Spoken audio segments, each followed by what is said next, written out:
मैया बोली सोई तो जेई तो मैं कह रही कि जी एक जैसी शकल का क्यों लग रही। और इतनी बात कर ही रहे थे कि इतने में महाराज भयंकर गर्जना तर्जना करते हुए शीत लहर उठी और भयंकर बारिश होने लगी। हम मूसलाधार बड़ी बड़ी बूंदें हाथी की सूंड जैसी।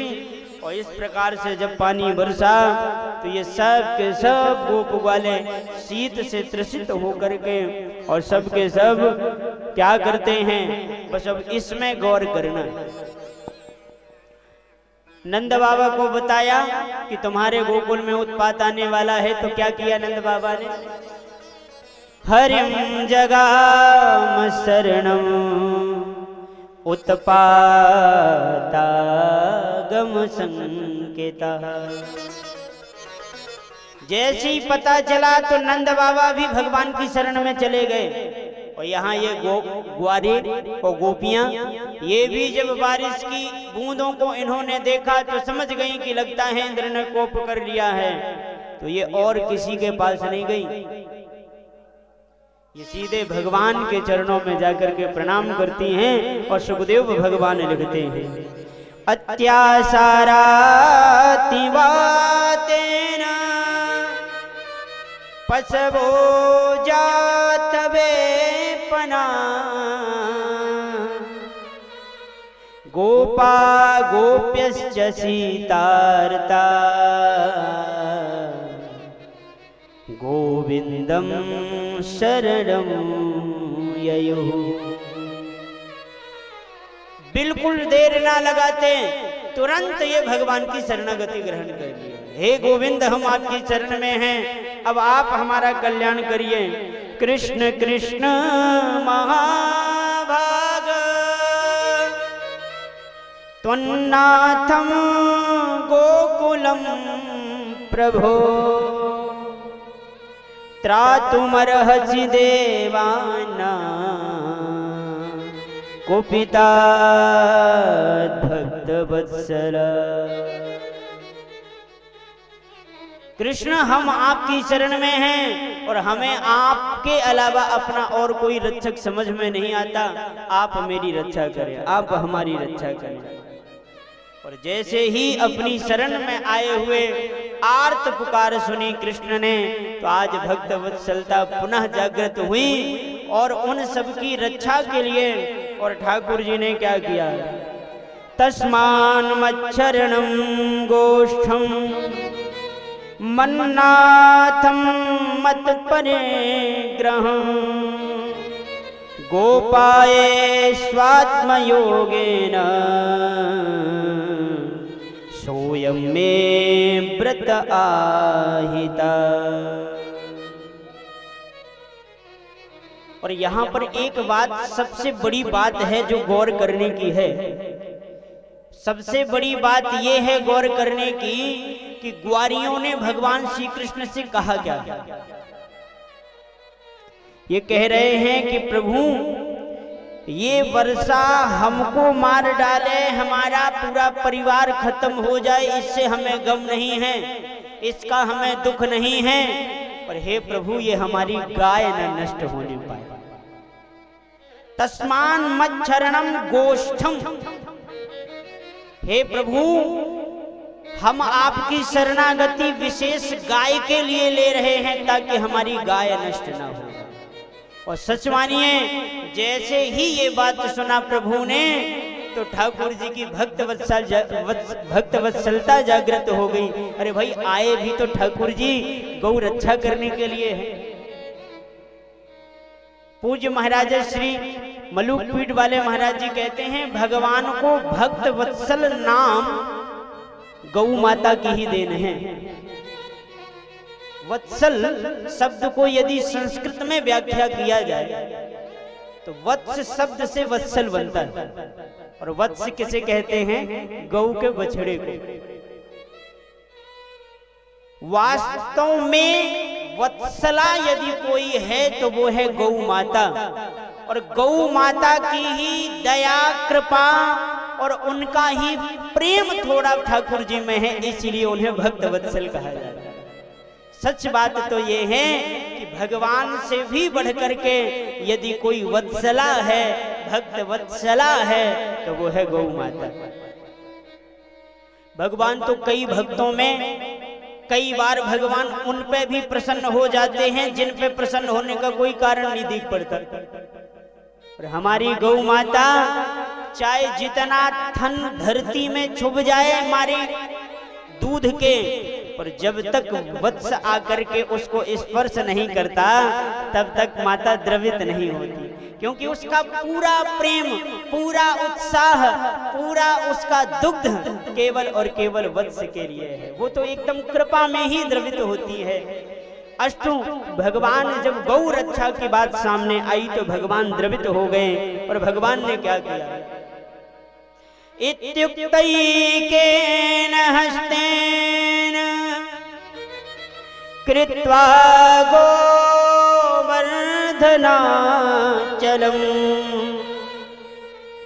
दधार लीलया कृष्ण छत्राकमिव बालकः। ठाकुर जी ने लीला ही लीला में, और ठाकुर जी ने सब ब्रजवासियों से कहा कि लाला तुम सब रोए रहे, तड़प रहे, और मेरे देवता ने मेरे कान में आके कछु कह दियो। का कह दियो तेरे देवता ने? सो कन्हैया बोले मेरे देवता ने आदेश दियो है कि तुम सब चिंता मत करो, मुंह उठाए के छाता बना लियो। एक ब्रजवासी बोलो भैया हमारे बाप दादन में इतो बल ना तो कि हम गिरिराज जी को उठाए ले, हम पे बल कहां से आ गए हो इतनो? कन्हैया बोले देखो श्रेष्ठ पुरुष यदि आज्ञा देवे तो कार्य पालन की शक्ति भी वही प्रदान करें। हमको पूरी तरह से याद है आचार्य जी हमारे गुरुदेव भगवान ने आज से 8 साल पूर्व तब दास ने राम कथा एक भी नहीं करी थी, और महाराज जी ने आज्ञा करी कि बेटा खास सीतामढ़ी में बालकांड में 9 दिन तक कथा हम ले चुके थे, पर हमारा कोई ऐसा विशिष्ट कार्य आ गया कि हम जा नहीं सकते, तो हमारी आज्ञा है कि आप कथा करके आओ। तो हमने गुरुदेव से निवेदन किया कि गुरुदेव अभी आज तक तो दास ने राम कथा की सेवा करी नहीं, कैसे क्या होगा? तो बोले बेटा हम तो वहां बात दे चुके हैं कि हम किन्हीं अपने शिष्य को भेजेंगे। तो हमने गुरुदेव से केवल इतना पूछा कि गुरुदेव आपको लगता है कि मैं आपके स्वरूपानुसार वहां पर प्रवचन करके आ सकता हूं? गुरुजी ने कहा बेटा हमारा पूरा विश्वास है कि आप कुछ अच्छा ही करके आओगे। बस इतना गुरुदेव ने कहा। हमने गुरुदेव भगवान को चरणों में प्रणाम किया। हमने कहा ठीक है अब हम कुछ नहीं कहेंगे, आपका विश्वास ही कह के आए। वो ठाकुर जी की ऐसी कृपा कि पहली बार ही जानकी मैया ने सेवा स्वीकार किया, और वहां तो लोग ये कहने लग गए हमसे कि आप लगता है राम कथा ही कहते हैं क्या? तब हमको ये एहसास हुआ कि वास्तव में जो भागवत में लिखा है और भगवान ने कहा है कि जो श्रेष्ठ पुरुष माता पिता गुरुजन आज्ञा देते हैं यदि, तो उस आज्ञा में विचार न करें, जो गोस्वामी तुलसीदास जी ने लिखा है। माता पिता गुरु प्रभु की बानी, माता पिता गुरु प्रभु की बानी, माता पिता गुरु प्रभु की बानी, माता पिता गुरु प्रभु की बानी, माता पिता गुरु प्रभु की बानी, माता पिता गुरु प्रभु की बानी। बिना ही विचार करी शुभ जानी, बिना ही विचार करी शुभ जानी, बिना ही विचार करी शुभ जानी, बिना ही विचार करी शुभ जानी, मात पिता गुरु प्रभु की बानी। मात पिता गुरु, मात पिता गुरु, मात पिता गुरु प्रभु की बानी। माता पिता और गुरुजनों की वाणी में विचार नहीं करना चाहिए। ठाकुर जी ने आज्ञा दिया करो, सब बालक लोग तुरंत लग गए और सब सोच रहे महाराज कि जब ठाकुर जी कृपा करेंगे, और सबके देखते देखते ठाकुर जी ने जैसे कोई बरसात में उगा हुआ छाते की तरह जो पौधा होता है उसको कोई उखाड़ ले, महाराज उसी भांति गिरिराज जी को उठा करके ठाकुर जी ने अपने दाहिने हाथ की कन्नी उंगली पर धारण कर लिया। बोल गिरिराज धरण भगवान की। और भगवान ने कह दिया आओ ब्रजवासियों सब आ जाओ, गैया को भी ले आओ और स्वयं भी आ जाओ। सब के सब आ गए। महाराज शेष नाग को भगवान ने कह दिया कुंडली बना के बैठ जाओ। चक्र सुदर्शन ऊपर से पूरे जल को शोषित कर रहे हैं और इधर महाराज अगस्त ऋषि भी ऊँक लगा के बैठे हैं, जो केवल 3 आचमन में ही पूरे समुद्र का पान कर गए, ऐसे अगस्त ऋषि भी पधारे। और महाराज इंद्र भी मूसलाधार पानी बरसा रहा है। और यहाँ गजब की बात ये हुई कि 7 दिन तक गिरिराज जी में बारिश भई, इंद्र ने बारिश किया। और 7 दिन ही तक ठाकुर जी ने अपनी कन्नी अंगुली पर गिरिराज जी को धारण किया। और लाला भी अवई 7 ही वर्ष के हैं। ये 7 मिल करके, और 7 कोच के हैं गिरिराज जी, 7 मिल करके और महाराज 21 कोच बन गए हैं।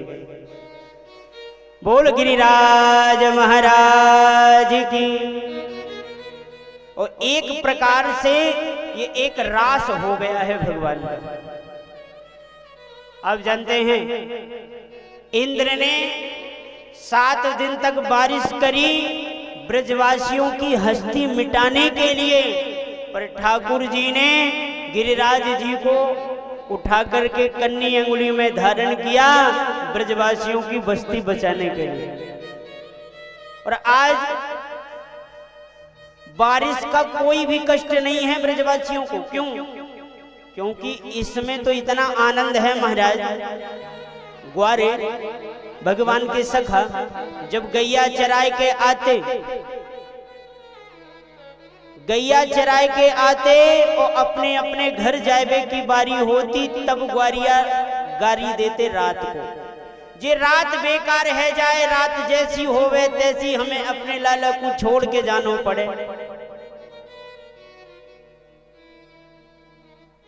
पर गोपियां इंतजार करती हैं रात्रि का, क्योंकि शाम आते ही गैया चराए के लौटेंगे ठाकुर जी, तो गैया चराते समय हमें इनको दर्शन है जाए। ये दोनों एक दूसरे के विलोम थे। जब ग्वारिया खुश होते थे तब गोपियां दुखी होती थी कि अब गैया चराए वे चले जाएंगे, पूरे दिन दर्शन ना होगा जिनको। और जब गोपियां प्रसन्न हो में, तब ग्वारिया दुखी हो जाए। ठाकुर जी कहें क्या करूं, दोनों को एक साथ प्रसन्न रखने का मौका कैसे बने। तो आज ये मौका आ गया महाराज। ग्वारिया भी संग में हैं और महाराज गोपियां भी संग में हैं, यशोदा मैया भी संग में हैं, नंद बाबा, समस्त पूरा परिवार महाराज एक साथ एक छत के ही नीचे 7 दिन तक आनंद ले रहे हैं।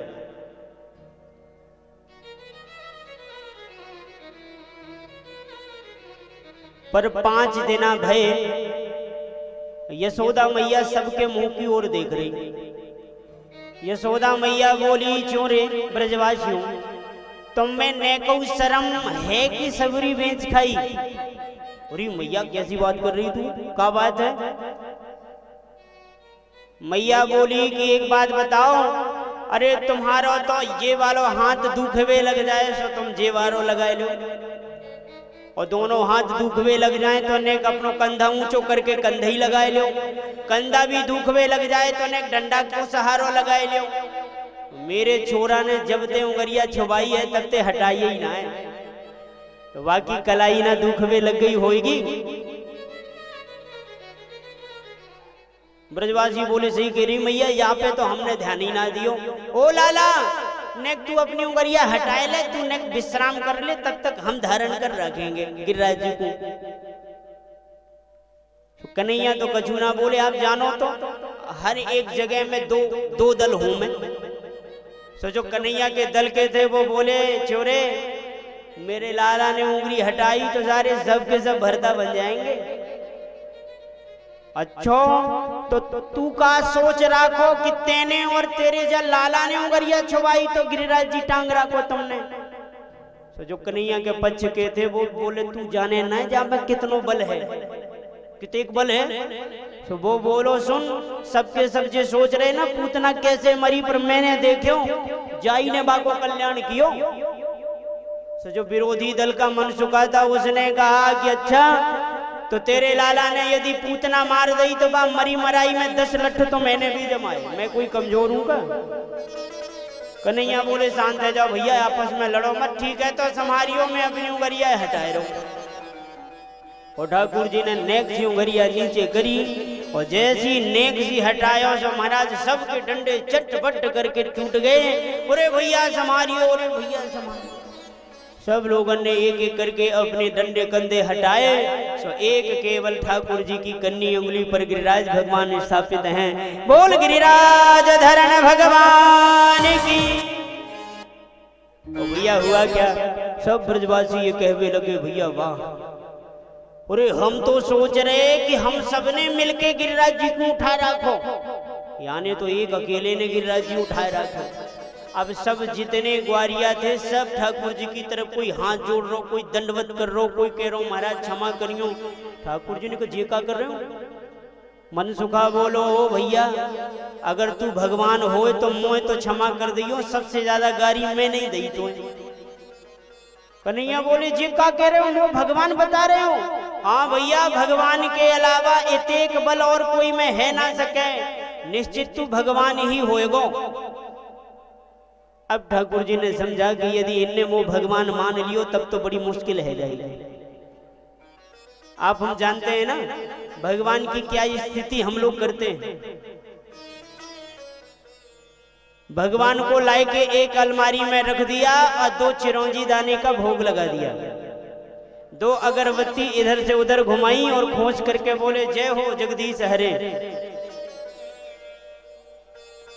अच्छा आचार्य जी एक बड़ा सुंदर व्यंग है इस आरती में। हमारे गुरुदेव भगवान कहा करते कि यदि वो जो लास्ट में है ना कि जो ध्यावे फल पावे, तो यदि जो ध्यावे फल ना पावे तो कोई ना ये आरती गावे। एक बार प्रेम से कहिए राधे राधे। अगर फल ना पावे तो कोई ना ध्यावे। तो महाराज 2 अगरबत्ती लगाए दी। अब ठाकुर जी वही अलमारी से और महाराज बड़ी बड़ी आंखन से देख रहे हैं कि स्वयं में महाराज जी गाजर को हलवा चल रहा, महाराज बादाम को हलवा चल रहा। देखो महाराज भगवान तो कुछ पाते नहीं, भगवान तो ऐसे। और एक मैया ने और गजब कियो, कई रिश्तेदारी में जाना था तो मिश्री का डब्बा ढक्कन बंद करके ठाकुर जी के बगल में रख के बोली अपने से निकालना और खाना हम 15 दिन बाद आएंगे। ठाकुर जी ने कहा यही हालत मेरी हो जाएगी, इसलिए कुछ करो भैया, नहीं जिनने भगवान मान लियो तो ये माखन मिश्री ये चोरी चपाटी सब बंद करनी पड़ेगी। क्या करें? सो कन्हैया बोले रुक जाओ रुक जाओ, कोई बात फैसला करवे थे पहले आज मेरी बात सुन लो। अब अभी तक मैंने छुपा रखो और मेरा मन तो ना तो कि मैं तुमसे बताऊं, लेकिन तुम अब वो भगवान भगवान कह रहे तो बताना ही पड़ेगा। कन्हैया स्वगा बोले का बताएगो तू बता जल्दी से। ठाकुर जी बोले बात ऐसी है छोराओं कि वो मेरे गिरिराज देवता ने मुझको एक मंत्र दे रखो, और वो मंत्र को ऐसा चमत्कार कि वह मंत्र में जब पढ़ूं और वह समय जो भी मोट टकटकी लगा के देखे बाकी अंदर की ताकत मेरे अंदर आ जाए। तो मैंने लगाया गिरिराज जी में उंगरिया, तुम सबन ने मोट टकटकी लगा के देखो और मैंने पढ़ो मंत्र, सोई तुम सबन के अंदर की ताकत आ गई मेरे अंदर और मैंने एक अकेले ने गिरिराज जी उठा लिए। मन मन सुखा बोलो, वही तो हम कह रहे आजकल कमजोर कमजोर से कैसे पड़ रहे। अरे छोरा गजब को है तू, बता पहले तू माकन मिश्री चुरायो कर तो, फिर गोपिन के लहंगा फरिया चुरा तो, और अब तू अंदर से ताकत ही चुरा ले गए। वही तो हम कहें जामे एक बल कैसे आ गया। मैंने तो कुश्ती में कई बार यह पटक दियो, जाने कैसे गिरिराज उठा लियो। और ठाकुर जी ने सबको मोहित करके और कार्य किया, और 7 दिन जैसी बीते महाराज। अच्छा, ठाकुर जी ने गिरिराज जी को उठाया, इसमें रसिक लोग बड़ा आनंद लेते। जैसे अयोध्या के लोग बारात में बड़ा प्रसन्न हो रहे थे, देखा हमारे राम जी ने धनुष उठाया है, धनुष, तब जाकर के जानकी जी का विवाह हुआ है। तो मिथिला के कुछ संत थे, मिथिला के संतों ने कहा कि पागलों, बेमतलब की बातें मत करो, राम जी ने धनुष नहीं उठाया। बराती बोले अच्छा तो फिर किसने उठाया है? मिथिलानियों ने और मिथिला के संतों ने कहा एक सबूत हो तो बताए दो, एक कोई प्रत्यक्ष में गवाह होए जो ये कह दे कि हाँ मैंने राम जी को धनुष तोड़ते हुए देखा है, तो बताओ। और बात तो सच यही है, तुलसीदास बाबा भी कह रहे काहू न लखा देख सब ठहरे, कोई देख ही नहीं पाया। और वैसे ही इधर पे जब ग्वारिया अपना ताना देते हैं और कहते हैं देखा हमारे ठाकुर जी में इतना बल है, तो ध्यान रखिएगा गोपियां भी कहती हैं सुनो, ठाकुर जी ने गिरिराज जी नहीं उठाया, गिरिराज जी तो उठाया हमारी राधा रानी ने, और राधा रानी के बल से ही इन्हें गिरिराज जी उठाया। ग्वारिया बोले तुमको ऐसे क्यों लगता है? तो संत जन रसिक जन बोले कि देखो एक बात बताओ, ठाकुर जी ने उठाया कौन से हाथ से? तो भागवत में स्पष्ट लिखा है इत्युक्तैकेन हस्तेन कृत्वा गोवर्धनाचलम, बाम हाथ से ठाकुर जी ने उठाया, बाएं हाथ से और दाहिने हाथ की कन्नी अंगुली में धारण किया। तो गोपियां कहती हैं बायां अंग तो ठाकुर जी के शरीर में राधा रानी का है, इसीलिए राधा रानी ने हाथ उठाया और राधा रानी ने गिरिराज उठाया। और इसी भाव से भर करके ब्रज के रसिक कहते हैं कि ठाकुर जी ने ग्वारियों से कहा कछु माखन को बल बढ़ो, कछु गोपिन करी सहाय, श्री राधा जू की कृपा सो मैंने गिरवर लियो उठाए। और इस प्रकार से सब लोग आनंद ले रहे हैं। और इधर जब देखा समाचार इंद्र ने कि 7 दिन तक बारिश के बाद में भी और यहाँ ब्रज का तो कुछ नहीं हुआ, धूल उड़ रही है, तब समझ गया कि ये साधारण मनुष्य नहीं है, ये तो साक्षात परमात्मा है। क्या करूं, कैसे करूं? तो सुरभि गाय को आगे करके, सुरभि गाय को आगे आगे ले करके और फिर चला है ठाकुर जी के पास। गाय से भगवान बड़ा प्रेम करते हैं और इसका प्रमाण आप देख लीजिए। गाय को आगे करके इंद्र पधारे तो इंद्र ने प्रणाम किया और इंद्र तो विविध भांति से क्षमा मांग रहे हैं। इंद्र कह रहे हैं प्रभु आप विशुद्ध हैं, आपका नाम विशुद्ध है, आपका धाम विशुद्ध है, और मैं कहां राजसी ठाट बाट में पला व्यक्ति। हम देवता राजसी हैं, इसीलिए हमारा शरीर राजसी है, हमारे विचार गुण राजसी हैं, इसीलिए मैं आपकी सत्ता को पहचान नहीं पाया, आप मुझे क्षमा करें। विशुद्ध सत्वं तव धाम शांतम तपोमयं ध्वस्तरजस्तमस्कं मायामयोऽयं गुणसंप्रवाहो न विद्यते ते निग्रहणानुबंधः। हे प्रभु आप विशुद्ध तत्व हैं और मैं कहाँ राजसी, इसलिए मैं आपकी महिमा को जान नहीं पाया। प्रभु आप मुझे क्षमा करें। और जरा सुनिएगा कितनी प्यारी बात इंद्र जी ने कहा है। इंद्र बोले कि प्रभु आप मेरे स्वामी हैं, बस केवल इतना नहीं है। 3 संबंध बता रहे हैं इंद्र भगवान के और अपने। कौन कौन से संबंध बता रहे हैं? पिता गुरुस्त्वम जगतामधीशो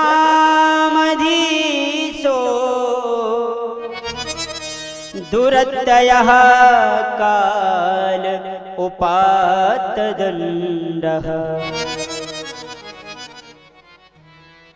आप मेरे पिता हैं।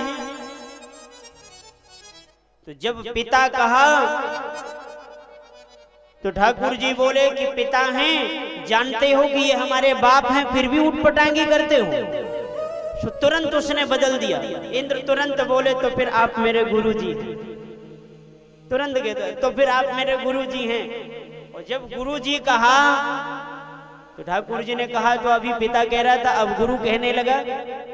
तो इंद्र कहते हैं गुरु इसीलिए कह रहा हूं प्रभु क्योंकि पिता कुछ काल के लिए अपने पुत्र से नाराज होकर के और उससे दूर जा सकता है, पर गुरुजी यदि नाराज भी हो गए तो भी नाराज होने पर भी शिष्य का मंगल ही चाहते रहेंगे। पिता से बढ़कर के गुरु संबंध होता है। राजा बलि ने यूं कह दिया कि मैं आपकी बात नहीं मानूंगा, आप असत्य भाषण बोलने के लिए कह रहे हैं, मैं आपकी बात मानने वाला नहीं। गुरुजी श्राप दे करके चले गए। अब बताओ शुक्राचार्य जी को टूटी में घुसने की क्या जरूरत है? अपनी आंख का बलिदान करने की आवश्यकता क्या थी? इस चरित्र से मालूम चलता है कि भैया एक हद तक पिता भी साथ छोड़ देगा, लेकिन एक गुरु संबंध जगत में ऐसा है कि शिष्य कभी उनके पास आए मतलब रखे तो, न मतलब रखे तो, लेकिन गुरु जी के हृदय से सदैव सदैव जब भी निकलेगा तो आशीर्वाद ही निकलेगा। ऐसा नहीं निकलेगा कि वो चेला कभी हमारे पास आता नहीं तो हे प्रभु उसका विनाश हो जाए ना। हे प्रभु वो आए ना आए पर उसके हृदय में आपकी कृपा जरूर बैठे और उसका कल्याण। तुरंत गुरु कहा। भगवान ने कहा ठीक है, लेकिन गुरु जी भी चेलों को उद्दंडता को दंड देने के लिए अवश्य दंड देते हैं। जाओ हमें तुमसे बात नहीं करनी। तो तुरंत बोला जगतामधीशो,